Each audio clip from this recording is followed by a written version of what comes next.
वालेकुम, welcome to our family. आज हम बात करेंगे मैजिक ई के बारे में। So let's get going.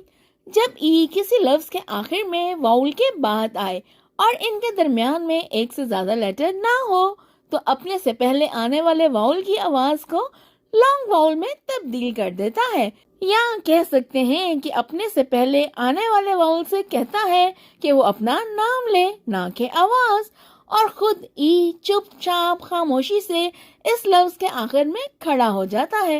इसलिए इसे साइलेंट ई, मैजिक ई और सुपर ई भी कहते हैं। बच्चों को किस तरह से मैजिक ई सिखा सकते हैं? मैजिक ई की कहानी सुनाने से बच्चे आसानी से मैजिक ई के असूल समझ जाएंगे और कहानी से लुत्फानंदोज भी होंगे। एक मैजिक वैंड बना सकते हैं जिसपे ई लिखा हो। सीवीसी लफ्ज को एक नए लफ्ज सीवीसी ई में तब्दील करने के लिए इसके आखिर में लगा सकते हैं। मिसाल के तौर पर read becomes ride, spelling the words in coloured sand बेहतरीन हिकमत अमली है। साउंड बॉक्सेस का इस्तेमाल करके दिखाएं कि ई बॉक्स के बाहर कैसे जाता है, क्योंकि इससे आवाज नहीं आती।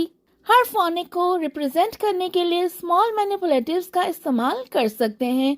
मैनिपुलेटिव्स को टैप आउट करके लफ्ज के हिज्जे कर सकते हैं। सीवीसी ई पैटर्न दिखाने के लिए कलर लेटर टाइल्स का इस्तेमाल कर सकते हैं।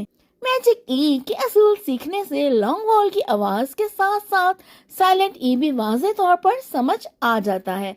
इन असूलों को समझने से बच्चों को मैजिक ई अल्फाज पढ़ने, स्पेल करने और लिखने में मदद मिलेगी। बच्चों को ये असूल सिखाने से फोनिक्स में महारत हासिल होगी और इस तरह इनको वोकैबुलरी, फ्लुएंसी और कम्प्रिहेंशन में मदद मिलेगी। इस नॉलेज के चिराग से चिराग रोशन करने के लिए इस वीडियो को शेयर और चैनल को सब्सक्राइब कीजिए।